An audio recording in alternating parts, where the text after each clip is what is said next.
Hey guys, this is the High Mountain Homestead, and today I am going to be talking about what to do when you have planted your seeds, started them inside, and now you've got your spring seeds out, but you accidentally planted your summer seeds as well. So if you are like me, you get too excited when your seed order comes in and you start everything and your nights are too cold to put your summer crops out like tomatoes and zucchini and stuff, I've got a solution for you. Stay tuned.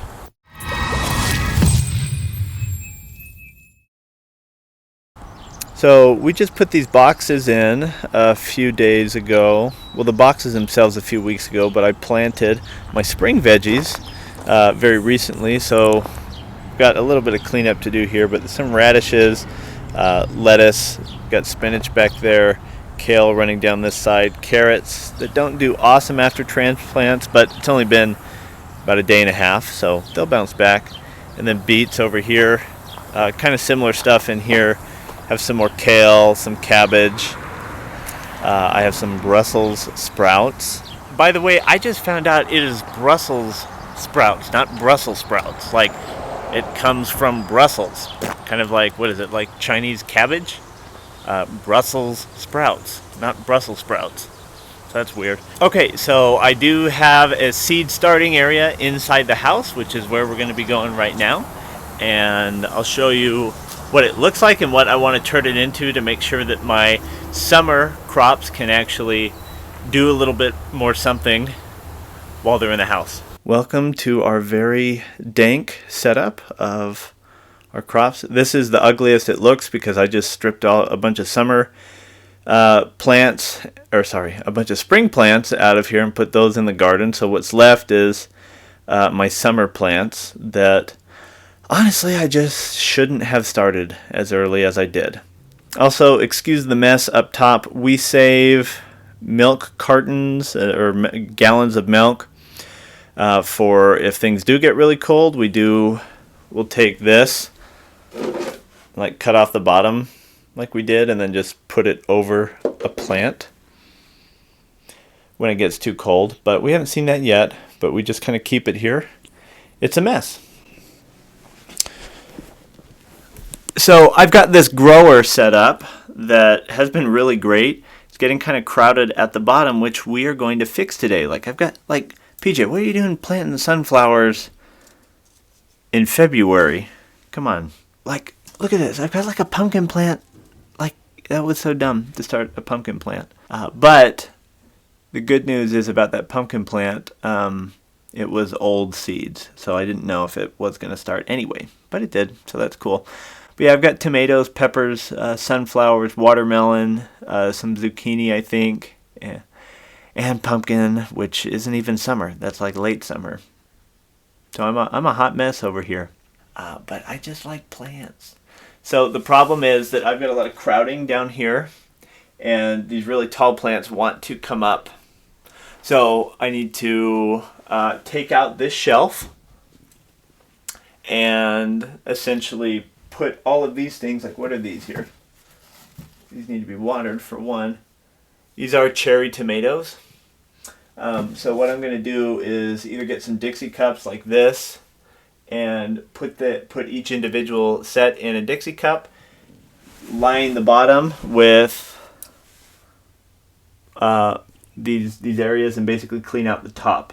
So everything will be able to grow up and they won't have this room here. I'll remove these lights, and so these two lights will do everything for me. So the next step is I'm going to clean this out. Don't worry, I won't videotape that and show it to you because that's boring. You don't come to YouTube to watch people clean. If you do, I won't judge you. Maybe a little. But yeah, so I'm going to clean this up, and I'll talk to you again when I'm ready to start transplanting. Hey PJ, nice hat. Thanks YouTube. Probably wondering why I wear a hat. It's because in between me being in the planting room and the kitchen, I saw a mirror and saw what my hair looked like. Because it's quarantine and I don't do my hair. I wear hats. That's what guys do. We wear hats. As I was getting set up here, I had the idea to show two quick things before I actually get into the transplanting. I am no pro when it comes to gardening. But there are two things that I think are really important, and I was doing them and I thought, hey, let's throw them in the video. So the first one is going to be drainage holes. Drainage holes are necessary so you don't get too much water, gets mold, stuff you don't want. Plants don't like it. So basically it's just grabbing a drill and going down. I'll demonstrate that.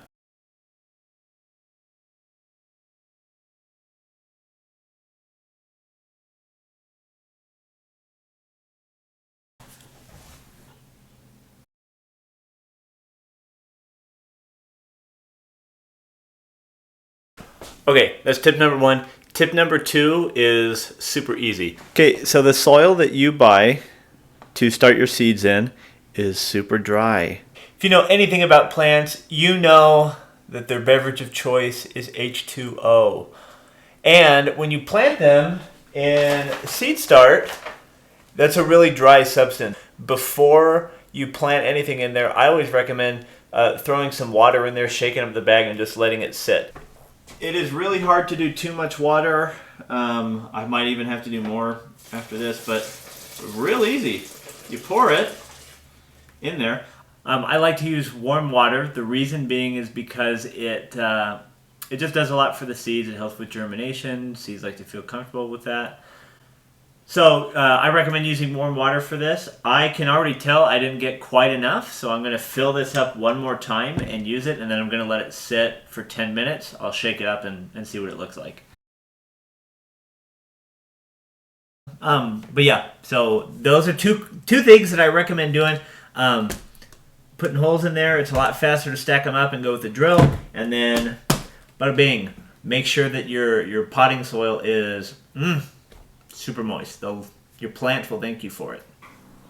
Hey guys, welcome back. It's been a couple hours doing some other chores and also getting everything here set up.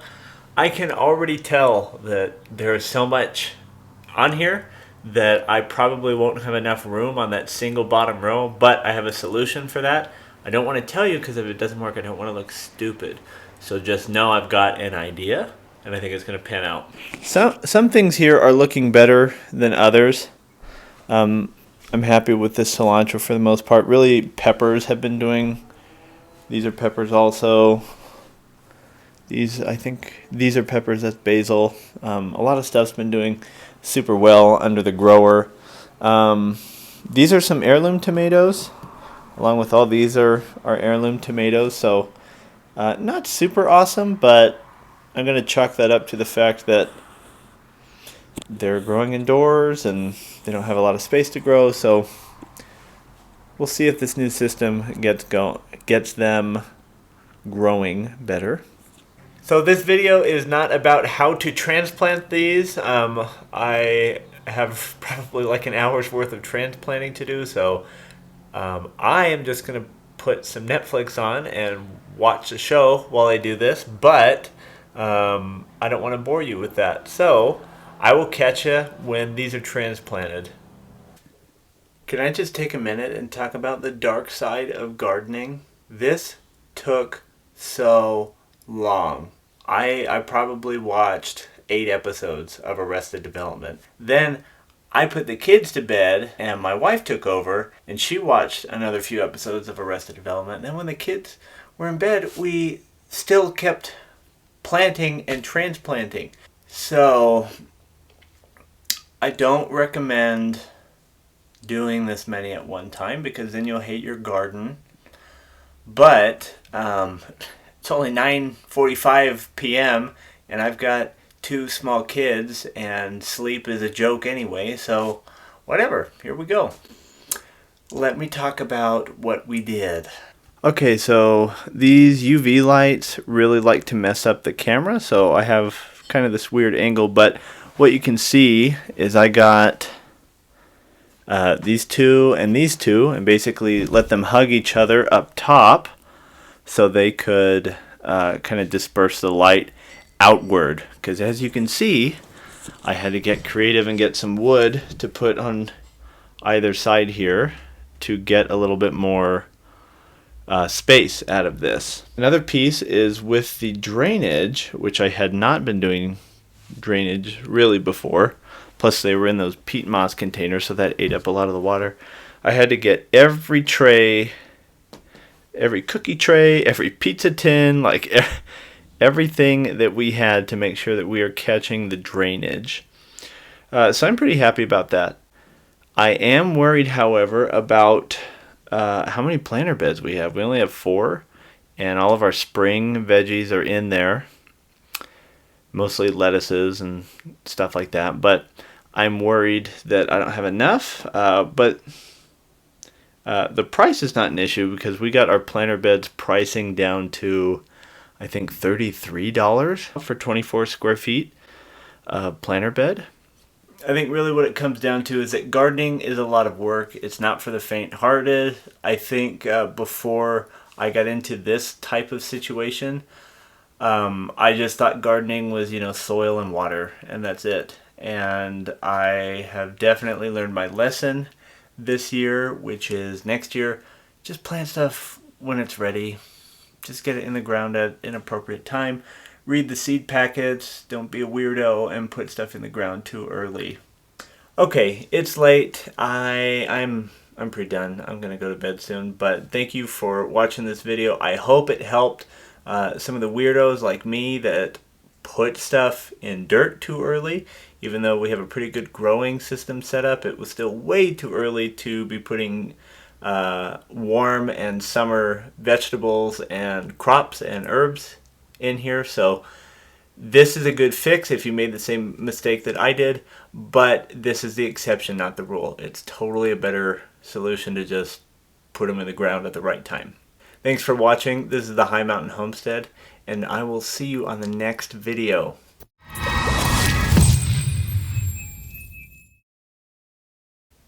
Hopefully we'll have some vegetables in a more appropriate place next time.